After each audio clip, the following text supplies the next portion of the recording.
Primeiramente, queria pedir um pouquinho de desculpa para os irmãos, que eu estou com a voz um pouco comprometida hoje, mas nada que impeça de louvarmos e engrandecermos o nome do nosso Senhor. Hoje o pastor me deu uma oportunidade muito maravilhosa, que é conversar um pouco com os irmãos sobre o livro de Gênesis.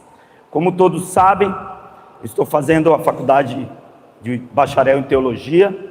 Eu estou finalizando agora em dezembro o 2º ano, e ano que vem, se Deus quiser, nós vamos concluir esse projeto da nossa vida aí, e depois que vem após o mestrado, e assim o que Deus quiser. E uma das coisas que nós estamos estudando é sobre o Velho Testamento. Por isso, esses dias eu estava orando, e o Espírito Santo me incomodava muito à noite. Eu fui para a cama, ele não me deixou dormir, ele me levantou, vai lá orar. E aí eu fui orar e fui buscar a direção do Espírito Santo, porque quando o Espírito Santo fala com você, é diferente, você percebe que é diferente, não é uma insônia qualquer, é aquela voz no seu ouvido, é aquela voz no seu coração, é aquele sentimento diferente. E nessa oração de madrugada, o Espírito Santo me pôs a fazer uma vigília. E buscava eu, alguns dias atrás, alguns direcionamentos com relação a mim, com relação à minha vida, ao meu ministério. E durante essa vigília, ele colocou no meu coração estudar, fazer um estudo sobre alguns livros da Bíblia. E nós começaremos pelo livro de Gênesis. Gênesis é um livro incrível. É um livro maravilhoso. Gênesis, ele é dividido basicamente em duas partes. Vamos começar, a parte primeira fala sobre a origem da humanidade, sobre o poder criador de Deus e o início do pecado e da redenção. Gênesis são 50 capítulos, então nós teremos que ser um pouco rápido, por isso que o pastor colocou lá um panorama bíblico, mas sem deixar de lado eventos que são importantes nesse livro, porque nós temos em nosso coração o desejo de entender de onde nós viemos, porque só assim nós saberemos até onde nós chegaremos. É necessário entender a origem, é necessário entender como tudo começou. Eu sei que, como falar desses dias aqui, eu sou o mais novo convertido desta igreja, mas isso não significa que eu tenha menos vontade de aprender. Muito pelo contrário, ainda arde em meu coração a chama do primeiro amor. E essa chama que nós devemos buscar para ela não se apagar. E eu cuido da minha, muito, para que ela não se apague. E quando eu me vejo em momentos de dúvidas, quando eu me vejo em situações apáticas, eu busco a presença do Espírito Santo de Deus, porque Ele é quem nos ensina, Ele é quem nos guia, quem nos dá o nosso direcionamento. Em Gênesis 2, nós vamos falar sobre a criação do universo e do homem. Um versículo que eu amo demais, Gênesis 1:1. E no princípio, criou Deus o céu e a terra. Quando você cria alguma coisa, você não cria nada sem finalidade. Existe uma intenção, existe uma finalidade quando você cria algo. Da mesma forma foi a criação de Deus. Ele não criou ao léu, Ele não criou a terra para nada. E diz a Bíblia também, que o Espírito Santo de Deus pairava sobre as águas. Que coisa linda, que coisa maravilhosa. A criação do mundo em 7 dias. Existe uma polêmica teológica com relação a isso. Muitos teólogos acreditam e pregam que foi de fato em 7 dias de 24 horas. E existem outros que dizem e alegam que os dias de Deus são diferentes dos nossos. Então, cada dia pode ter levado milhares de anos. Agora, meu irmão, Deus não fala isso na Bíblia, porque Deus é mistério. E cabe a nós, aí que está a fonte da nossa busca, buscar interpretar os desígnios de Deus para as nossas vidas. Como interpretar esse mistério? Através do Espírito Santo de Deus. Independentemente se foi em 7 dias e 24 horas, ou se foi em milhares de anos, Ele criou a terra para nós. Ele chamou à existência aquilo que não existia. E Ele criou o nosso universo. E Ele colocou o alinhamento dos planetas na nossa galáxia.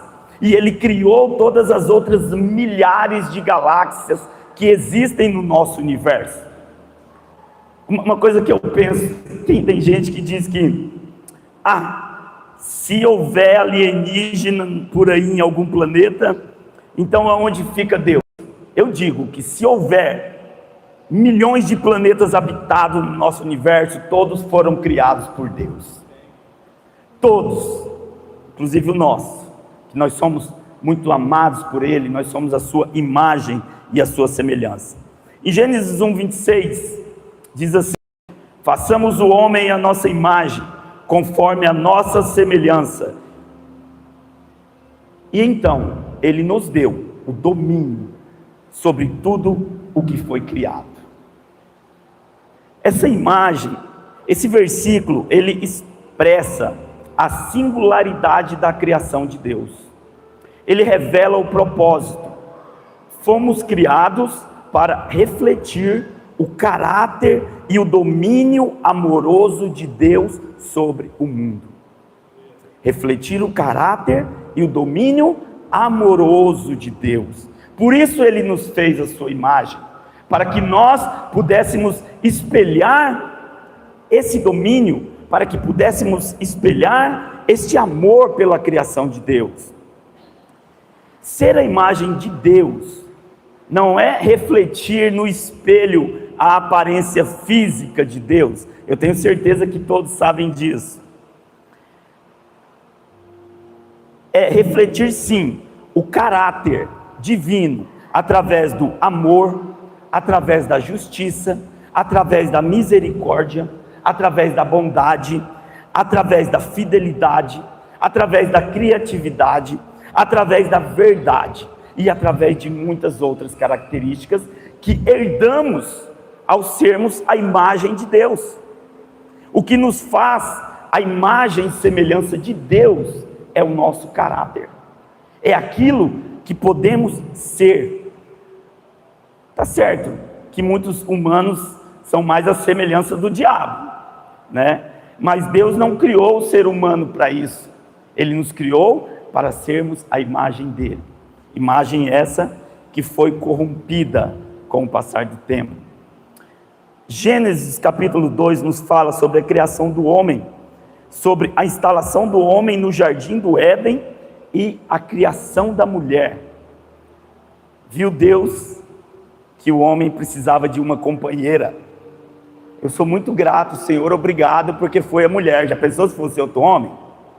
Que chato que ia ser, né? Sem ter ninguém para mandar em você. Mas enfim, Deus é perfeito. Ele sabe e conhece todas as coisas. Mas toda aquela harmonia que Deus planejou, Ele planejou e Ele fez um lugar. Ele colocou o homem, Ele colocou a sua companheira naquele lugar. Mas essa harmonia, ela foi rompida. Quando a mulher deu ouvido à voz da serpente. Gênesis 3:8 diz: então ouviu o homem a voz do Senhor que passeava no jardim, e escondeu-se o homem e sua mulher da presença do Senhor Deus.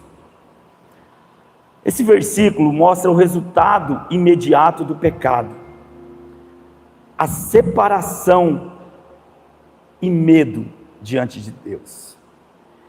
Quando pecamos, sentimos vergonha da presença de Deus. É isso que nos afasta de Deus. O diabo, ele coloca um pecadinho de nada na nossa vida, na nossa mente, nas nossas atitudes. Porque quando você comete um pecado, você começa a ter vergonha de Deus. Você começa a ter vergonha da presença de Deus. E o que você faz? Nos afastamos da presença de Deus. Não queremos mais, por vergonha, por medo de sermos julgados. Mas Deus, Ele não é aquele que vai nos condenar. Ele quer nos libertar. Ele quer nos entregar aquilo que nos foi prometido através da criação. Então, se o pecado rompeu a comunhão, e aí Deus lá no jardim chamou o homem: onde estás? Adão, onde estás? E lá estava Adão, com vergonha de Deus, querendo repassar a culpa do seu pecado para Eva, e Eva também querendo repassar o pecado para a serpente. Mas o que essa serpente estava fazendo lá? Como que ela entrou lá? Algumas coisas nos levam a questionar, nos levam a procurar mais informação. Eu fui atrás dessa informação, de como que a serpente chegou até aquele lugar. Certamente que não está na Bíblia, mas existem relatos que não são bíblicos, vou apenas comentar com os irmãos, que antes de Eva havia uma outra mulher no paraíso, e que essa mulher não aceitou se sujeitar ao homem, e essa mulher procurou feitiços, e ela acabou saindo do jardim do Éden. E depois, futuramente, essa mulher viria a se tornar a serpente. Ela foi usada por Satanás, e através de feitiços e bruxaria se tornou a serpente. Isso não está na Bíblia. Então são relatos que você escuta em livros hebraicos antigos. Então não tem como nós sabermos disso, tá? Mas ela pecou, comeu do fruto, deu para o seu marido. Pronto, entregou o mundo nas mãos de Satanás. Perdeu a promessa. Mas lá veio Deus, em Gênesis 3, capítulo 15. E ele disse assim para a serpente: ele te ferirá a cabeça, e tu lhe ferirá o calcanhar. Deus, naquele momento, avisou a serpente que viria alguém que iria tomar a chave do mundo da serpente. Essa foi a primeira referência na Bíblia sobre Jesus Cristo. A primeira referência. Ferir a cabeça, derrotar total e definitivamente o mal. Isso foi o que Jesus Cristo fez na cruz. Ele feriu a cabeça da serpente. E quando ele diz que a serpente lhe feriria o calcanhar, estava falando sobre o sofrimento real, mas temporário, do Calvário e da morte de Jesus Cristo. Foi algo real, que Jesus teve que pagar o preço para tomar a chave da mão de Satanás. Portanto, esse versículo é muitas vezes chamado de o primeiro anúncio do Evangelho que existe na Bíblia. É o primeiro anúncio da vinda de Jesus Cristo. E assim se passou. A Bíblia, eu tentei seguir o livro cronologicamente, mas eu cheguei à conclusão que não existe uma cronologia em Gênesis, porque ele é relatado num período, e ele não diz assim, e tantos anos depois veio isso. Não, depois nós passamos para o nascimento de Caim e Abel, e para a corrupção que aconteceu. Em Gênesis 4, versículo 7 diz assim: o Senhor disse a Caim: se procederes bem, não é certo que serás aceito, mas se não procederes bem, o pecado jaz à porta, e sobre ti será o seu desejo, mas sobre ele deves dominar. Deus estava falando com Caim sobre dominar o seu desejo, sobre praticar o bem e não se irar. E nós sabemos que aconteceu o contrário. Por inveja, por ciúme, tivemos o primeiro assassinato no mundo. E o que é pior, o assassinato de um irmão contra o outro. Foi quando Caim irou-se e matou Abel. Todos conhecemos o relato, conhecemos a marca que Caim carregava. Essa marca também é uma marca na testa. Não existem muitas referências sobre essa marca, só diz que é uma marca. Uma outra dúvida que surge constantemente, quem está lendo Gênesis, diz que Caim saiu dali e ele foi e encontrou outros povos. Quem são esses povos? Quem são essas pessoas? Foi o que eu disse, não existe uma cronologia. Certamente que Adão e Eva tiveram muitos outros filhos fora do paraíso. Certamente que quem encontrou com Caim foram esses irmãos, sobrinhos de Caim. Essa era a população. Fala também, logo em seguida, sobre o casamento de Caim. Em Gênesis 4, versículo 17, diz: e Caim teve relações com sua mulher, e ela ficou grávida e deu à luz a Enoque. Então, quem seria a esposa de Caim? A esposa de Caim, certamente, era uma sobrinha dele. Uma irmã, eu não sei, porque o homem nessa época vivia, era comum viver 800 anos. Quantos filhos que dá para fazer em 800 anos? Bastante filho, né? E aí vinham os filhos dos filhos dos filhos, e pronto, e aí o negócio ia populando toda a terra. Então você não precisa acreditar, porque os ateus, eles tentam jogar isso contra nós. Vem cá, mas e esse pessoal aqui? Então vamos fazer o seguinte, Deus fez Adão e Eva, e esse pessoal aqui veio do macaco. Por favor, pelo amor de Deus, né? Então basta que nós tenhamos um pouquinho de sabedoria ao interpretar a palavra de Deus, que nós vamos conseguir trazer à nossa memória, trazer ao nosso dia a dia, ao nosso coração, as revelações que o Senhor tem para nós. Então, Adão viveu 930 anos. Teve Caim, que teve Enoque. Enoque andou com Deus, diz a Bíblia que Enoque andou com Deus. Depois de Adão, o primeiro relato que existe de alguém andando com Deus é Enoque, que foi filho de Caim, pai de Matusalém. Matusalém, como todos sabem, é o homem mais velho relatado na Bíblia. Ele viveu 969 anos, tá? Por quanto Adão viveu 930 anos. Então, naquela época era comum viver 900 anos. Queríamos nós estarmos até hoje vivendo 900 anos, né? E o que Deus fez? Capítulo 6 ao 9, mandou o dilúvio, que seria o julgamento e uma nova oportunidade para a humanidade. Em Gênesis 6, versículo 8, diz assim: porém, Noé achou graça aos olhos do Senhor. A Bíblia diz também que Noé caminhou com Deus. Depois de Enoque, foi a próxima citação na Bíblia de alguém que tenha caminhado com Deus, foi Noé. Esse versículo mostra que em meio à corrupção total, a graça de Deus se manifesta sobre um homem que anda com ele, que no caso foi Noé. Nós aprendemos então que a salvação nunca é merecida, ela é fruto da graça que nos preserva em meio ao juízo.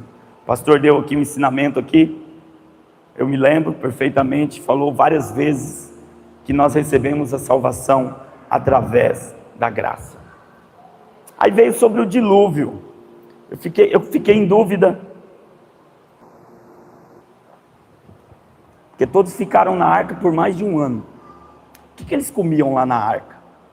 E aí eu pensei assim, os tigres iam matar os outros animais todos para se alimentar. Meu Deus, devia ter uma bagunça aquela arca lá.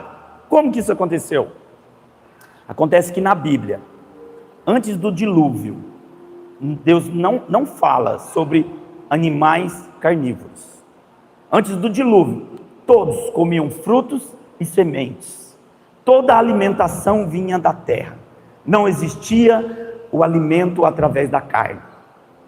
Mas, em Gênesis 1, de 29 a 30 diz: Deus deu ao homem todas as sementes e frutos como alimento, e também os animais, até então, não eram carnívoros, todos comiam vegetais, todos.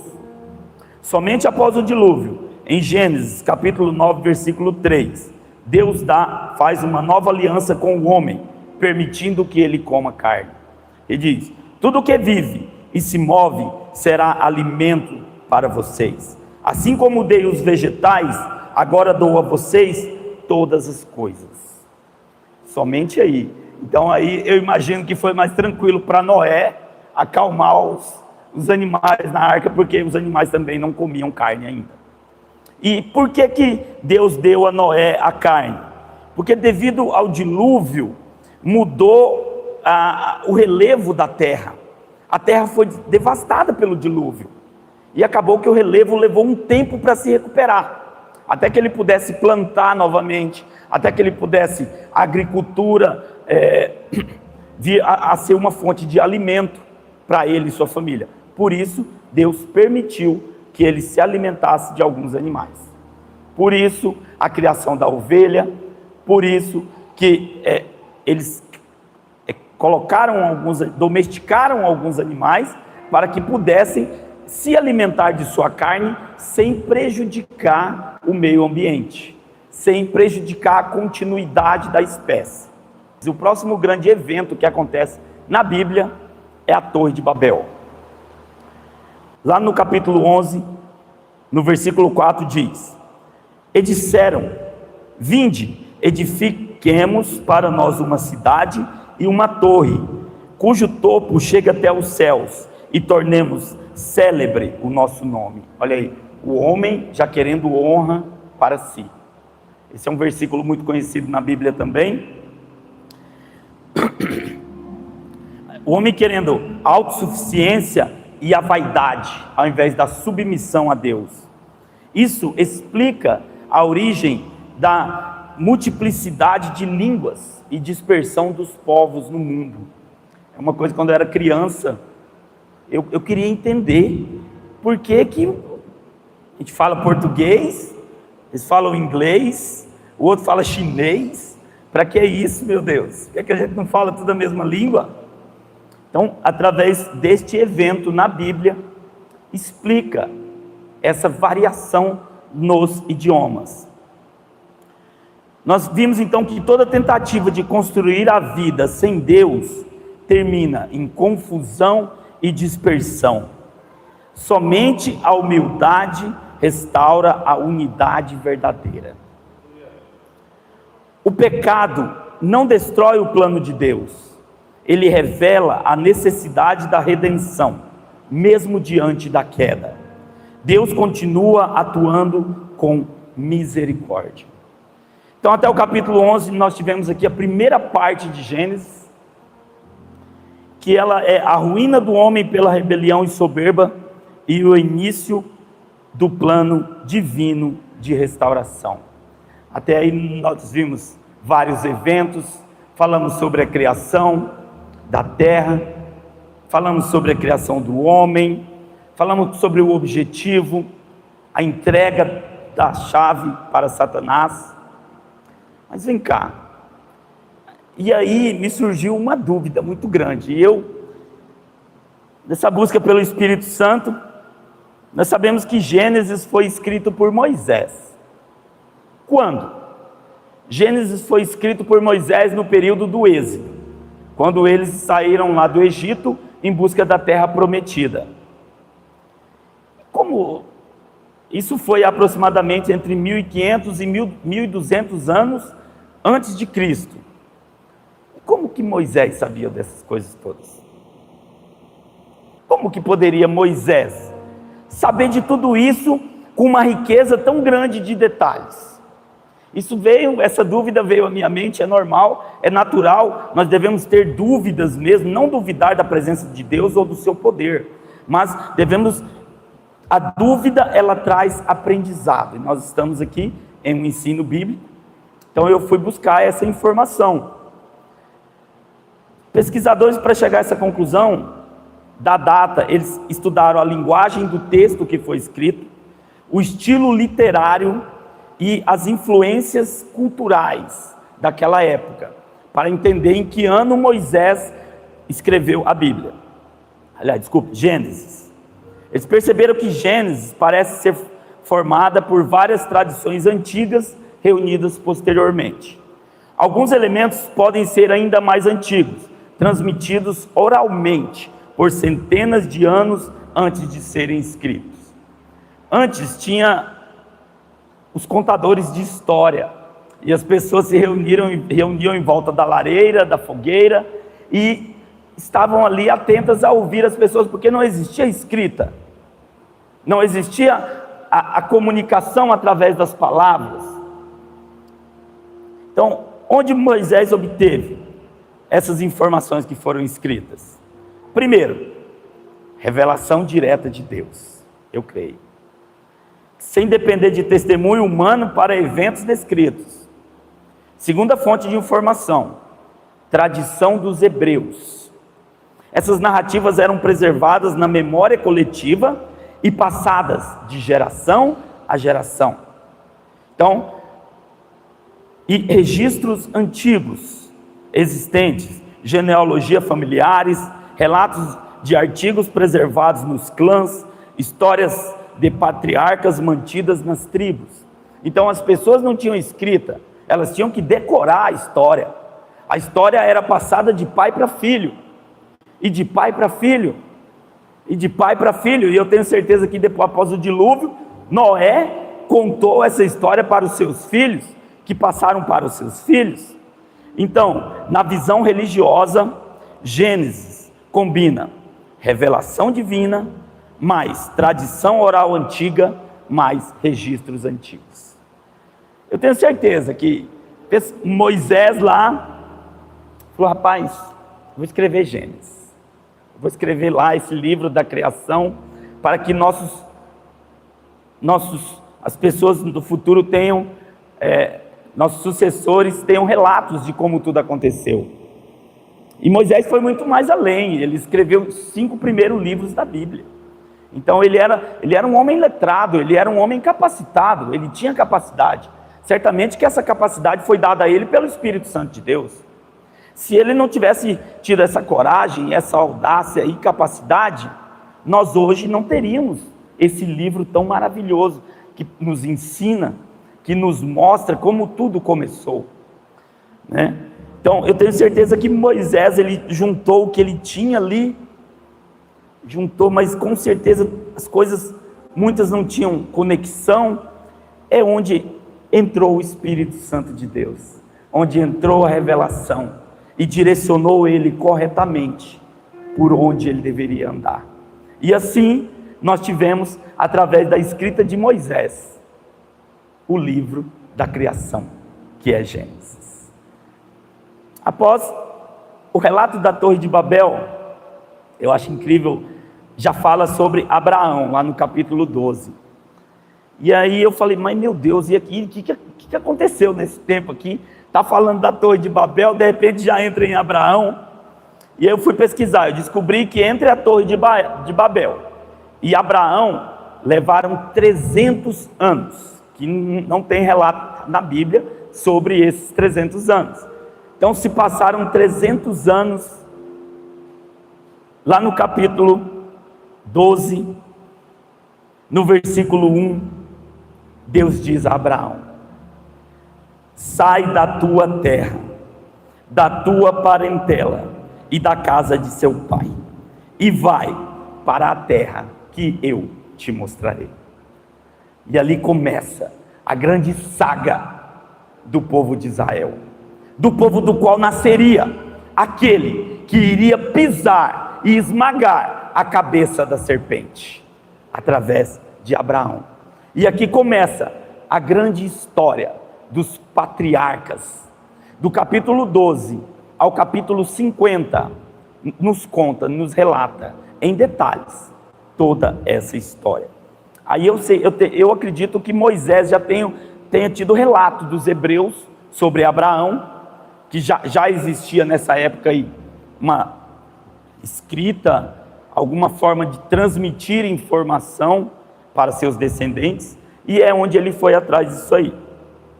Esse versículo, no capítulo 12, versículo 1, ele marca o chamado de Abraão, que inicia com o grande projeto de Deus para restituir a terra para o homem. A vida de fé começa com um chamado, deixar o conhecido para seguir a Deus. É isso que Deus faz nas nossas vidas todos os dias. Todos os dias Ele te chama, todos os dias Ele me chama, todos os dias Ele nos mostra um caminho que devemos seguir, e esse caminho vai levar a nossa vida eterna, esse caminho vai levar a nossa salvação. Em Gênesis 15:6 diz: creu Abraão no Senhor, e isso lhe foi imputado por justiça. A história de Abraão, todos nós conhecemos, então vamos seguir para frente, muita coisa ainda. Abraão teve uma promessa de Deus, todo mundo sabe, com Sara, que ele teria um filho, e através daquele filho haveria uma grande nação. Mas nós, o que nós fazemos? Nós somos muito ansiosos, nós queremos realizar as coisas de Deus no lugar dele, e às vezes nós criamos problemas para nós mesmos. O que Sara fez? Foi lá, deu sua serva a Abraão para ter um filho, falou: não vai dar não, deve ser de outra forma que Deus está falando aí. Então veio Ismael, que foi o primeiro filho de Abraão. Ismael, ele nasceu quando Abraão tinha 86 anos, lá em Gênesis 16:16 diz: filho de Agar, que foge para o deserto devido a conflito com Sarai, onde recebe uma promessa sobre sua vida. Então, existiu uma promessa também sobre a vida de Israel. Abraão clamou pela vida de Ismael. Ele pediu a Deus que não o desamparasse. E Deus mandou um anjo lá no deserto para falar com Agar, a mãe de Ismael. E o que aconteceu com Ismael? Algumas características de Ismael: que Ismael viveria como um homem livre e indomável, sua descendência seria numerosa, mas disse também que viveria em conflito com seus irmãos. Ismael cresceu no deserto de Parã e se casou com uma egípcia e teve 12 filhos. Já Ismael aí já teve, foi mais fera que Isaac, né? Isaac só teve 2, Ismael já mandou 12 logo. Falou: rapaz, eu quero ver o negócio aqui, vai ter que dar fruto. Teve 12 filhos. Os 12 filhos dele se tornaram príncipes e dão origem a 12 tribos ismaelitas. Isso está lá em Gênesis 25, de 12 a 16. Ismael morreu aos 137 anos. No islamismo, uma das maiores religiões do mundo, com aproximadamente 1,9 bilhões de seguidores, tem mais seguidor do que evangélico no mundo. Ismael é considerado o antepassado dos povos árabes, associado a Abraão como pai espiritual. Eles ainda tentaram roubar a nossa bênção, né? Mas Abraão e Sara deram essa oportunidade. Quantas vezes nós não fazemos o mesmo? Quantas vezes nós não queremos apressar a bênção de Deus e acabamos fazendo algo que vai nos prejudicar? Foi o que aconteceu com Ismael. Através de Ismael, através de seus descendentes, nasceu Maomé, que é o profeta do Islã. Foi através de Ismael. Então, se Ismael não tivesse, quanta guerra Israel já não teve com o Islã? Vivem em guerra até hoje. Se Ismael não tivesse nascido, isso não teria existido.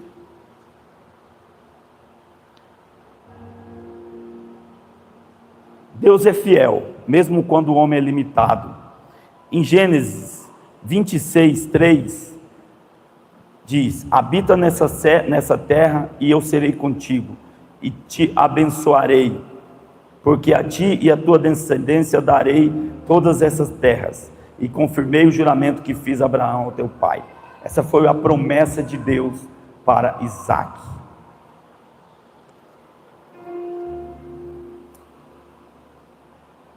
Esse versículo mostra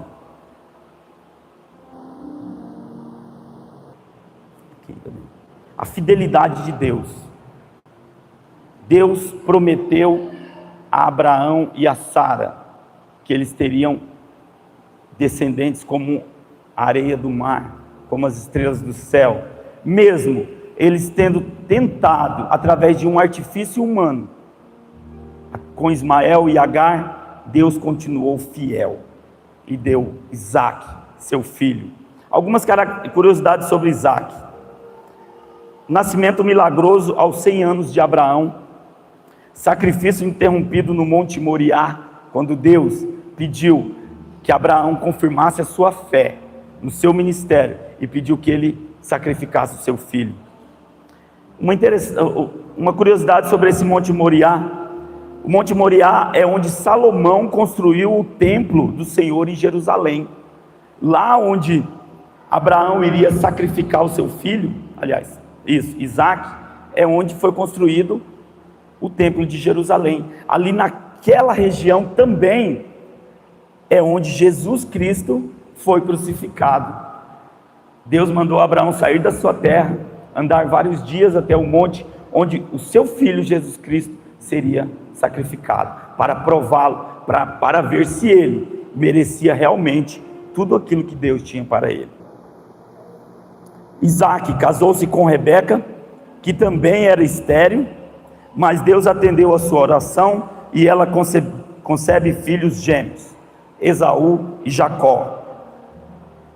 Morreu aos 180 anos, foi sepultado junto ao pai Abraão por seus 2 filhos. Isso mostrando que os 2 filhos se uniram novamente e esqueceram tudo o que aconteceu. Então Isaque edificou ali um altar e invocou o nome do Senhor. Isaque, o filho da promessa. Mas Sara morre. E aí? Quando Sara morreu, em Gênesis 25, versículo 1 e 2, diz claramente que após Sara falecer, Abraão tomou outra esposa, chamada Quetura. Essa aí tinha um nome bom, né? Quetura. Não devia falar muito não. Ela lhe deu à luz Zinrã, Jocsã, Medã, Midian, Gisbaque e Suá. Então Abraão teve, além de Ismael e Isaque, outros 6 filhos. Abraão morreu aos 175 anos. Isso mostra lá em Gênesis 25, dos 5 ao 6. Relata que Abraão deixou a sua herança para Isaque. O pastor falou disso aqui esses dias. Mas aos filhos de Quetura ele deu presentes e os enviou para longe de Isaque. Já estava bom, já tinha quem estava causando demais ali, né? Esses filhos se tornariam tribos árabes do deserto e da região de Midian, onde Moisés viveu quando fugiu do Egito. Então, o povo vem daí mesmo. Tudo está relacionado na Bíblia. Depois, futuramente, quando José é jogado num buraco e vendido como escravo, diz lá que ele foi vendido para profetas ismaelitas, que era da tribo de Ismael. Então veio Jacó, no capítulo 28 ao 36, que representa a transformação e independência de Deus. Deus molda o caráter de seus escolhidos.